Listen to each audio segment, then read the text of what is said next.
কালকের এই দিনটায়, এই জুমার দিনে আল্লাহ তাআলা সাইয়েদনা আদম আলাইহিস সালামকে তৈরি করেছেন। সুবহানাল্লাহ। বিশ্বনবী বলেন, লাম্মা খালাকাল্লাহু আদামা ওয়া কানা তুলুহু 60 যিরাআন। আল্লাহ তাআলা যখন আদম আলাইহিস সালামকে তৈরি করলেন 60 হাত লম্বা করে তৈরি করলেন। সুবহানাল্লাহ। আর আমরাও যারা জান্নাতে ঢুকবো আমাদের আকৃতি থাকবে 60 হাত লম্বা। মজা করে সুবহানাল্লাহ পড়তে পারলেন না? আল্লাহ সাইয়েদনা আদমকে তৈরি করলেন এই জুমার দিনে। আবার সাইয়েদনা আদম আলাইহিস সালামকে পৃথিবীর বুকে তিনি পাঠিয়ে দিয়েছিলেন এই জুমার দিনে। সুবহানাল্লাহ। কুল নাহবিতু মিনহা জামিআ, O Adam go down with your wife, তোমার স্ত্রী হাওয়াকে নিয়ে পৃথিবীতে নামো। সাইয়েদনা আদম আলাইহিস সালামকে আল্লাহ তাআলা পাঠিয়েছিলেন শ্রীলঙ্কার একটা পাহাড়ে, অ্যাডামস পিক। ওখানে ঐতিহাসিকভাবে প্রমাণিত, এটা হাদিসে নেই, কুতুবুত তারিখে এসেছে। শ্রীলঙ্কায় একটা পাহাড় আছে, কলম্বো থেকে অনেক দূর। ওই পাহাড়ের চূড়ায় সাইয়েদনা আদম আলাইহিস সালামের ফুটপ্রিন্ট আছে। ফুটপ্রিন্ট মানে পায়ের ছাপ। সুবহানাল্লাহ পড়ো। সুবহানাল্লাহ। তো যেদিন আদম আলাইহিস সালামকে আল্লাহ ওখানে পাঠিয়ে দিয়েছিলেন, ওই দিনটা ছিল জুমার দিন। সুবহানাল্লাহ নাই? সুবহানাল্লাহ। এরপরে সাইয়েদনা আদমকে পাঠানো হলো শ্রীলঙ্কায়। সাইয়্যিদাতুনা হাওয়া আলাইহিস সালামকে পাঠিয়ে দেয়া হলো সৌদি আরবের জেদ্দা শহরে। আরবিতে জেদ্দা বা জাদ্দা মানে দাদি। জেদ্দাতুন বা জাদ্দাতুন মানে কি? দাদি। হাওয়া আলাইহিস সালাম আমাদের সবার দাদি, ঠিক কিনা? ওনার নামে এই শহরের নাম। বছরের পর বছর সাইয়েদনা আদম আলাইহিস সালাম এবং হাওয়া আলাইহিস সালাম আল্লাহর কাছে ক্ষমা চাইলেন, আল্লাহ ভুল করে নিষিদ্ধ গাছের ফল খেয়েছি, তুমি মাফ করে দাও। আল্লাহ বললেন, আদম কয়েকটা কালিমা শিখিয়ে দেব, এই কালিমাগুলোর পরে আমার কাছে দোয়া করো, আমি কবুল করে নিব। আল্লাহু আকবার। আল্লাহু আকবার। আল্লাহ শিখিয়ে দিলেন আর বললেন, আদম পড়া, রাব্বানা যালামনা আনফুসানা ওয়া ইল্লাম তাগফির লানা ওয়া তারহামনা লানাকুনান্না মিনাল খাসিরিন। ও আল্লাহ, জুলুম করেছি নাফসের উপর, ভুল করেছি, অন্যায় করেছি, আপনি যদি ক্ষমা না করে দেন আমরা শেষ হয়ে যাব, আমরা হালাক হয়ে যাব, ক্ষতিগ্রস্তদের মধ্যে শামিল হয়ে যাব, ঠিক কিনা? আল্লাহ সাইয়েদনা আদম আলাইহিস সালামের তওবা কবুল করলেন। ওনার কাজ হচ্ছে তওবা কবুল করা। আমাদের কাজ গুনাহ করা, শয়তানের কাজ ওয়াসওয়াসা দেওয়া, আল্লাহর কাজ খালি মাফ করা। সুবহানাল্লাহ। সুবহানাল্লাহ পড়বেন না? তাকাব্বালাল্লাহু তাওবাতা আদম ফি ইয়াউমিল জুমআহ।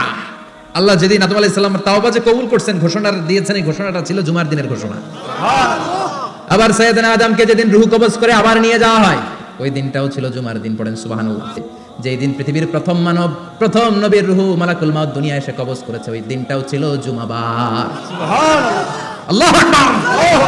আবার বিশ্বনবী বললেন, লা তাকুমুস সাআহ ইল্লা ফি ইয়াউমিল জুমআহ ইযা যুলজিলাতিল আরদু জিলজালাহা ওয়া আখরাজাতিল আরদু আসকালাহা ইযা রুজ্জাতিল আরদু রাজ্জান ওয়া বুসাতিল জিবালু বাসসা। কিয়ামতের দিন পৃথিবীটাকে একটা প্রকম্পন দিয়ে কাঁপিয়ে দিবে কে? মারাত্মক একটা ঝাঁকুনি দিবে আল্লাহ, পুরো পৃথিবীটা কেঁপে ভেঙে চুরে খান খান হয়ে যাবে। এই ঝাঁকুনি আর আর্থকোয়েক, ভূমিকম্প এর ঘটনাটা যেদিন ঘটবে, ওই দিনটাও হচ্ছে জুমার দিন। চিৎকার করে পড়েন সুবহানাল্লাহ। তার মানে আদম সৃষ্টি হলো জুমার দিনে, দুনিয়ায় নামিয়ে দেওয়া হলো জুমার দিনে, তওবা কবুল করে নেওয়া হলো জুমার দিনে, রূহ কবজ করা হলো জুমার দিনে, আবার কিয়ামত সংগঠিত হবে জুমার দিনে। পড়েন সুবহানাল্লাহ। আবার বিশ্বনবী বললেন, আল জুমাআতু ইলাল জুমআ কাফফারাতুন লিমা বাইনাহুমা। এক জুমার পর থেকে সামনের জুমা আসা পর্যন্ত যে সগীরা গুনাহগুলো হয়, সবগুলো সগীরা গুনাহ মাফ করে দেয় কে?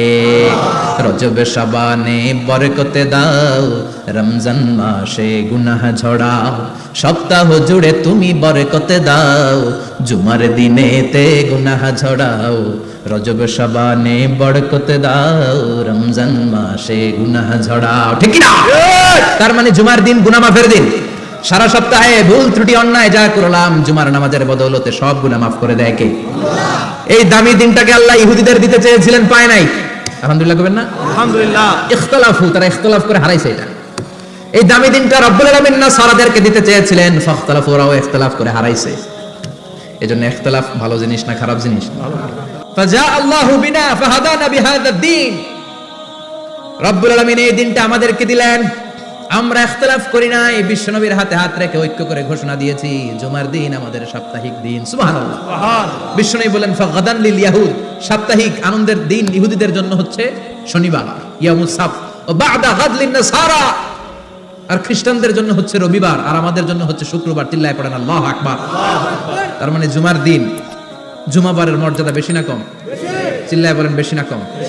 জুমার দিন সকালবেলা ফজরের নামাজের পর থেকে ফেরেশতারা যতগুলো মসজিদে জুমা অনুষ্ঠিত হয়, ওই মসজিদে ঢোকার প্রতিটা দরজার মধ্যে দাঁড়িয়ে থাকে কারা কারা আগে আগে জুমার নামাজ পড়ার জন্য মসজিদে যায়, প্রত্যেকের নামগুলো একটা জান্নাতের রেজিস্ট্রি খাতার মধ্যে তুলে নেয়। সুবহানাল্লাহ এই নামগুলো স্পেশালি আল্লাহর কাছে পাঠানোর জন্য। সুবহানাল্লাহ কইবেন না? সুবহানাল্লাহ।